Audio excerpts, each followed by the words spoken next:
All right, guys, moving on with chapter 2. Today we are talking about estimating products. So we've already talked about estimating in chapter 1. What is a product, though? Right, the product is just the answer to a multiplication problem. So we're going to be estimating the answers to our multiplication problems today. All right, it says an elephant can reach as high as 23 feet with its trunk.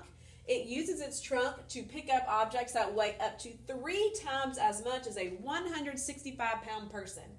About how much weight can an African elephant pick up with its trunk?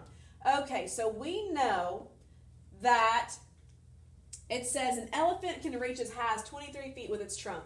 Is this really important to what we're trying to do? No. Knowing that it's going to pick something up 23 feet high does not help us answer the question of how much it can pick up. So we know that it uses its weight to pick up objects 3 times as much as a 165-pound person, and they want to know about how much weight can an African elephant pick up with its trunk. What word in that question lets us know that we're going to be looking for an estimate and not the actual answer? Yeah, this word about right here lets us know that we are trying to look at the estimate, not the exact answer. They just want to know about how much. Okay, so one way is we can estimate by rounding. We're going to round the greater factor to the nearest hundred. So we've got 3 times as much as 165. So our problem is this. That's our actual problem. Now, differently than rounding with adding and subtracting, we're only going to round the bigger number. We're not going to round both. So we're going to only round this 165. We're going to leave the 3 alone. Okay, so when we round 165, we know that we're looking at, write this a little bit bigger, we're looking at this greatest factor in the hundreds place. We're looking next door at our 6. Our 6 is telling that 1 to do what? Correct, it's telling it to go up. So that 165 will round to 200. And remember that 3 is staying the same. So now we're going to be doing 3 times 200, and that's going to give us the estimate. Do we know how to do 3 times 200? We sure do, because we practiced yesterday when I showed you how. We're going to use our what? Yeah, our basic facts. Okay, so for 3 times 200, we've got 3 times 2 for our basic fact, which gives us 6, and then how many zeros behind it? Very good. So our estimate is that an African elephant can pick up about 600 pounds. Now, is it exactly 600 pounds? No, because we rounded that 165. So this is just an estimate, a roundabout guess that's close to the actual amount. All right, let's look at another way we could have solved this problem. Okay, another way is we could have found out what 2 numbers the estimate was between. So if we did, remember when we're estimating, we're only rounding the larger number. So that 3 is going to stay the same. It's not going to change. So we can say that 165 is between what hundreds? Right, it's between 100 and 200. Okay, so we've got 365 can be between 100 and 200. So when we do 3 times 100, what's 3 times 100?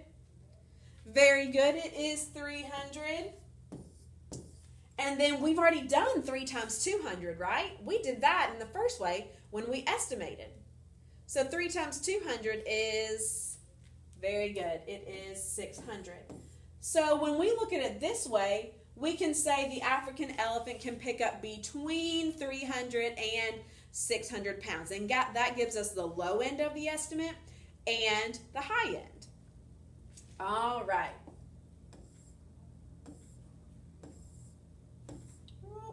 Okay, here we go. This is where I want it to be. Okay, number 1, They want us to estimate the product just by rounding. Now remember, when we are estimating with multiplication, we only round the bigger number. So which number are we going to be rounding here? Right, we're going to be rounding that 2,213. So I'm going to write it a little bit bigger because I know this is probably hard to see through your computer screen. 5 times 2,213. This is going to stay the same, so it's going to stay 5. And this is what we're going to be rounding. Okay, so 2, look next door, that 2 tells that 2 to do what? Right, stay the same.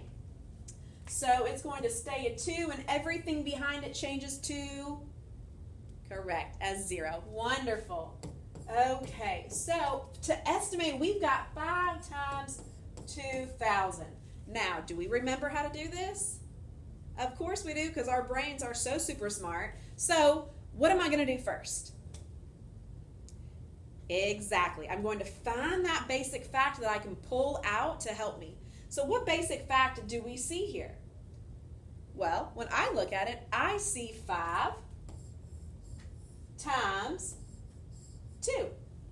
What does 5 times 2 give me? Very good. It gives me 10. 5, 10, or 2, 4, 6, 8, 10.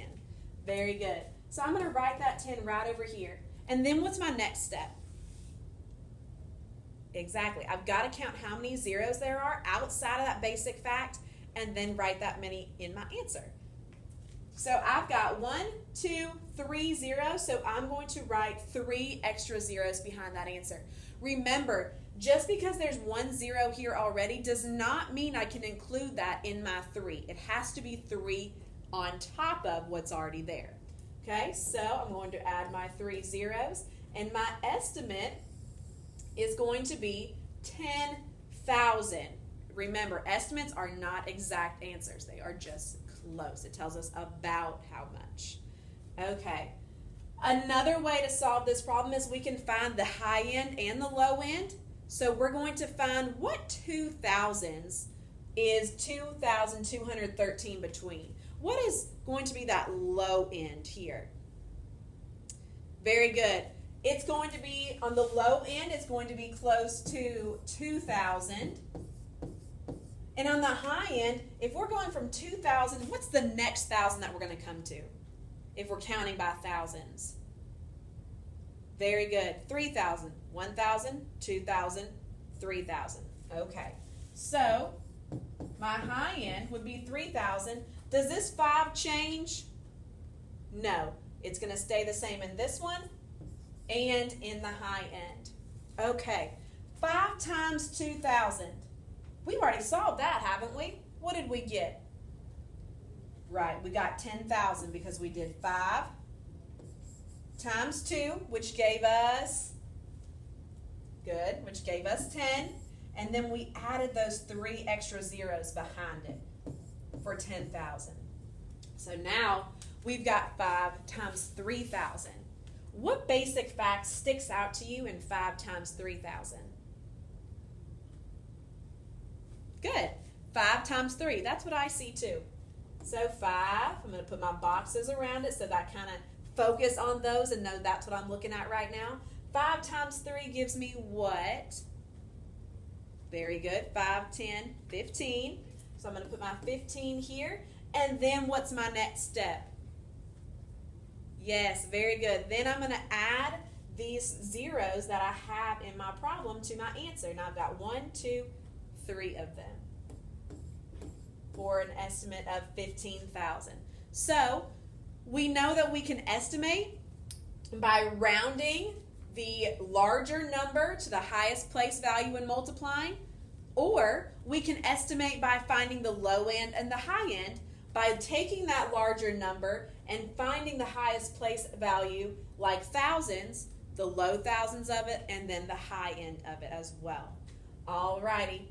If you need to come back to this lesson for your work this afternoon, please do. That's the good thing about these lessons is they are here on YouTube and you can just hit replay, replay, replay until it starts making a little bit more sense to you. I wish you were here in front of me so that we could be doing this together in class, but hopefully sometime soon. And Y'all take your time on your work today and have a great afternoon.